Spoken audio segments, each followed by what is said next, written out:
if you guys read my book, and a lot of you have, I have a whole chapter called The Villain. And I'm sorry, but Edward Jones is the villain in my book. And ironically, out of St. Louis, Missouri, right? I think they were on to a good idea of giving people a brick and mortar experience in small towns. That's been their MO all along. You know, if it's a small town, there's a good chance there's an Edward Jones office, and they stick away. They don't do very well in the big cities where there's more competition. And there's a reason for that. And over the years, you know, people don't understand that when they were selling, you know, there's different kinds of mutual funds. And a big thing that made Edward Jones a lot of their fortune was selling A-share mutual funds. They partnered up with American funds, BlackRock. And when you sell A-share mutual funds, you get a commission up front. And a lot of times that commission can be as high, you know, if you look at the American Funds website, I want to say it's around 5%. So unlike a typical transaction, if you buy an American Funds mutual fund for $100, your account balance starts at $95. It's a 5% fee. It comes out right off the top. It comes out. And then these obviously mutual funds have administrative costs because that's just a commission to sell it. Then you have what they call 12B1 fees. And these 12B1 fees come out of your obviously mutual fund every year, can be roughly up to 1%. So now you're losing more coming out of their turn. And that's what makes mutual funds a very dangerous animal if you don't know what's going on inside in the inner workings. And, you know, they use the old adage, why own a needle when you can buy the whole haystack? And they were saying, well, these are great ways to diversify and mix. And for small towns, it was working because they had the only show in town. And one of the bigger things, you know, we talked about their commissions, we talked about the 12B1 fees, and the thing that got them in trouble in the 2000s was revenue sharing, which most people don't know anything about. They still don't know everything about, which I think is crazy. Revenue sharing should be illegal. So revenue sharing is a kickback. So at the end of the year, American funds, the mutual funds, you know, or BlackRock or whoever they're selling their mutual funds, cuts a check back to Edward Jones. Literally cuts a check back to Edward Jones for an undefined amount. So what this means for most people is you never know the real cost of your investment because they're like, oh, no, we have the 12B1 fees and we have your commission, but they have other administrative fees, right, that they don't have to disclose. Well, guess what? That administrative fees goes to American funds or BlackRock, and then they take some of those administrative fees and then kick them back to the seller. And if you don't believe me, you can look up 2004 the SEC fined, and Edward Jones had to pay $75 million for $82.4 million of undisclosed kickbacks, revenue sharing arrangements. And if that wasn't bad enough, turn around 2 years later, there was a class action settlement against Edward Jones for $127 million of undisclosed kickbacks, $127 million settlement. So we start to add these things up. You're like, oh my gosh, that's almost $250 million. Unfortunately, for $1 trillion company like Edward Jones, that's like a speeding ticket. That's like a reckless speeding ticket. And when you think through this, you're thinking to myself, how is no one talking about this? How do these things still exist? Let me tell you how.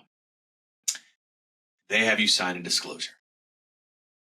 In a million out of all the documents you're signing at closing, it's one of the 4,000 disclosures that you're signing. It's confusing. I'm an attorney. I worked for the largest law firm in the world for 5 years. I had trouble navigating and understanding their revenue share disclosure. So if you work for Edward Jones or you work with Edward Jones and have, or any of the other ones that, you know, Raymond James, all these other companies, they have arrangements just like this. Just Google Edward Jones or the company you work with, revenue sharing disclosure, and it should come up. And you'll be able to see what they're getting in kickbacks every year from these providers for selling their goods, which is kind of the definition of violating the fiduciary rule, right? Everyone says that they're a fiduciary. This seems like the opposite of what a fiduciary would do. I'm selling something because I get an extra kickback at the end of the day, and it's undisclosed in some weird sheet that I don't know about. It's not like it's on the statement, oh, by the way, I got this extra juice for selling an American Funds mutual fund. That never happens. And to make matters worse, Randy, if that wasn't it from Edward Jones, that would be enough for them to be probably gold medal winning scumbag. But in 2018, they started a reverse churning lawsuit.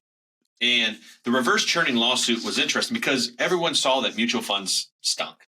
Like they were expensive. Actively managed mutual funds have went down. ETFs and indexes have went up, right? Like you've seen it. Like passive investing is huge now.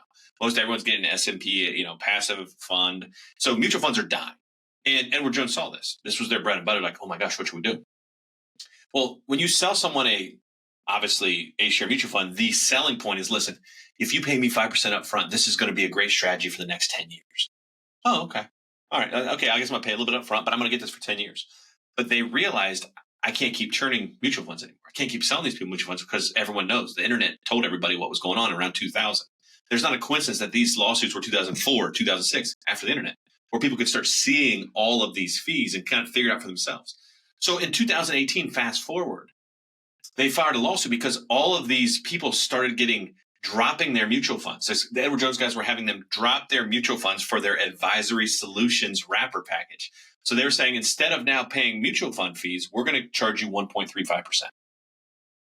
And they were getting people to drop. So it was the reverse churn. They weren't selling more mutual funds. They were getting people to drop the mutual funds that they sold them and push them into these advisory solutions. So they weren't getting the real value out of that 5% commission. This case was unfortunately dropped in 2019 due to, guess what? Disclosures. Again, the magic disclosures saved their tail. Now it's still going on and there's appealing and all kinds of stuff that we really couldn't dig into and figure out exactly where it stands. And I think at the end of the day, I'm not saying financial advisors are all bad. I think they're part of a bad system. I don't think Edward Jones guys are all bad, right? I've met some, they're nice enough. Some of them not so much. But at the end of the day, it's a crappy system. It is a system built up to maximize how much they can suck out of your accounts without you asking any questions. So do me a favor if you're listening, start asking questions. Say, do you guys do revenue sharing? Can I see that disclosure? Hey, can you tell me how much this mutual fund costs?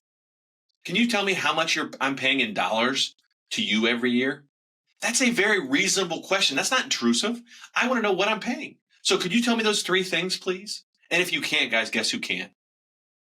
Uncle Greg and Gold Reserve. That's right. We will do a fee filter at no cost and show you exactly what you're paying in investment fees and in advisor fees.